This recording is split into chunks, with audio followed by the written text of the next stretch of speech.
I had no idea the British press was so bigoted. This one's wife. Poverty porn misfire. Hello, I'm H.G. Tudor. Like many mid-range narcissists, this one's wife operates with a facade. Lower mid-range narcissists have a facade, though it's intermittent. It flickers on and off like a dodgy strip light in a moody detective series. This means that you often see breaks in the facade because the lower mid-range, portraying themselves as a hard done-to rough diamond, invariably can't keep the facade in place as often as is required in the face of the need for control. Middle mid-range narcissists utilize a facade of being seen as decent people, kind, empathic. Middle range B add a flavour to that of being hard done to, that they only want to help and they don't understand why their good works are thrown in their face, why things keep going wrong for them. Middle range type A stray into the realms of the overwhelming angel, interfering, believing that what they do is particularly helpful, driven by kindness, and they similarly don't understand when people reject their kindness and their overtures. Upper mid-range tend to operate with a facade of superiority, that they do good, but that's because they're so brilliant at what they do. But all of these sub-schools of narcissists operate with facades. The facade is hugely important. It enables the narcissists to portray themselves in a particular way to the outside world, masking what they do to certain individuals, the intimate partner, primary source, a scapegoated child, a scapegoated member of the family, a brother, a sister, a mother, for instance, whereby they engage in unpleasant devaluing behaviours, but are able to utilise plausible deniability because they can turn to the facade and say, everybody else thinks I'm wonderful, you're the crazy one. That when that victim goes and complains about the behaviour of the narcissist to somebody else, they say, well, Derek's always treated me rather well. Are you sure you're not reading too much into it? Perhaps you're being a little bit sensitive to circumstances. The facade is a powerful weapon in the armoury of the narcissist and is utilised repeatedly by mid-range narcissists. Greater narcissists utilise a facade also. Theirs is more linked to brilliance and reach, of being seen as being a decent person, not to the sugary way that the mid-ranger does, but basically portraying themselves as this Goliath that strides the world, that is eminently likeable, and their dark arts are well hidden away, so that only a select few are aware of the true nature of this individual and find it very difficult to convince anybody that this brilliant person is anything other than that brilliant person. But as a mid-range narcissist, this one's wife relies heavily on her facade. She wants to portray herself as this kind, empathic, caring, philanthropic individual, but unfortunately for her, there are three things that have got in the way. The first is her own narcissism, whereby there have been intermittent fractures in that facade, which I have highlighted for you in parts passing. Secondly, there is the fact that she has engaged in so many hypocritical behaviours which have been well documented by the media, so that there is actual evidence which shows that she does operate a facade, that she isn't actually as kind as she tries to portray herself. And thirdly, because there is an ever-growing legion of individuals who have seen through her, there are plenty of people ready to fact-check what she has done, ready to undertake further investigative work to unearth her nefarious behaviours and highlight it. All of those things present damage to her facade, and she's faced another instance of doing.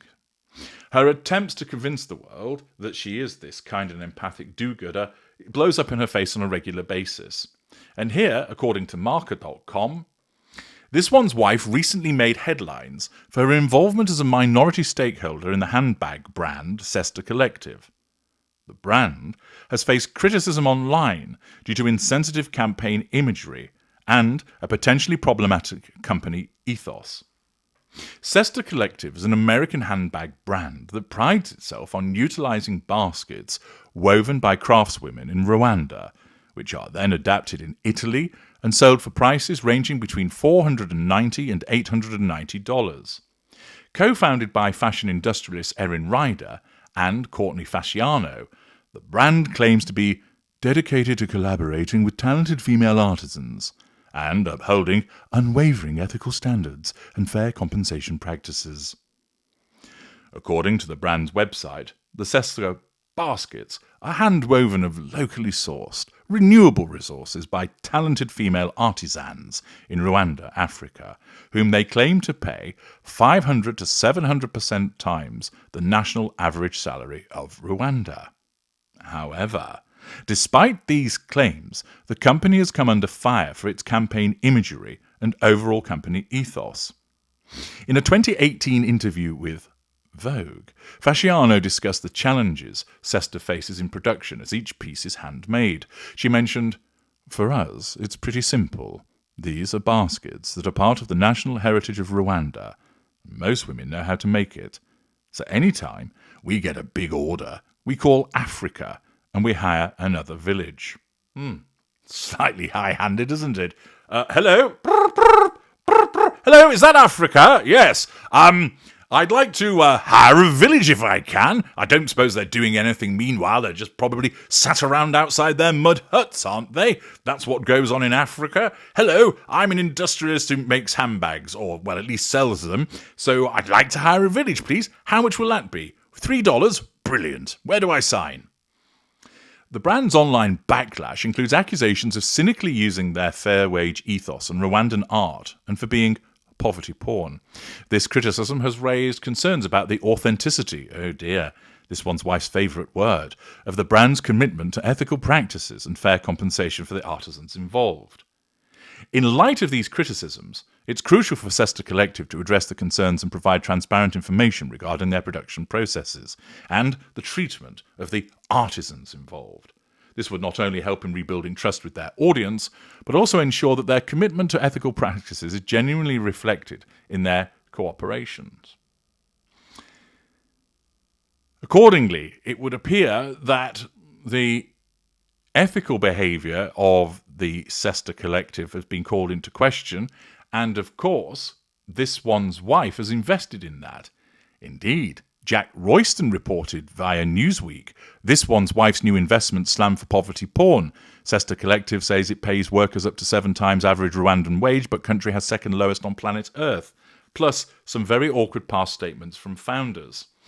That was mentioned in a comment on X by Jack Royston. Ordinarily is a bit of a cheerleader for the Sussexes, so for him to be raising that shows that there are some serious questions about the investment that this one's wife has made.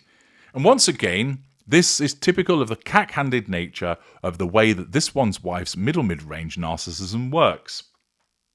Invest in this company, it'll make you look good. That's essentially what her narcissism tells her. So she does. And then she organises the PR puff pieces to say to the world, look at me, I have invested in this authentic, organic company which is helping struggling women in Rwanda. See how I'm making an ethical investment. Rather than do it quietly and getting on with it and helping behind the scenes, we all know that this one's wife is incapable of doing that because her narcissism essentially screams at her, you need to tell everybody what you're doing, okay? Because we need the prime aims. Thus, each investment is heralded. Each instance of her supposed philanthropy and kind giving is highlighted.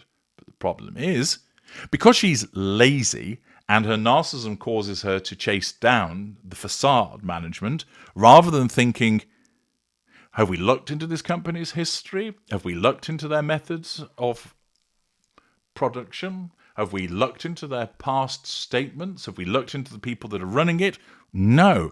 There's a mad dash. Oh, Sesta Collective. They get handbags.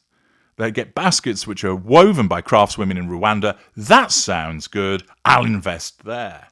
And then collateral consequences, dooby-dooby-doo-boo, comes wandering along and says, hello, I'm collateral consequences, and I'm here to bite you on the ass again, because you're a lazy narcissist that doesn't do any actual due diligence, and in actual fact, your company that you've invested in has been accused of poverty porn, which means you, as a supposed ethical investor, are tainted by association. Thus, your facade has just taken a kick in the nuts.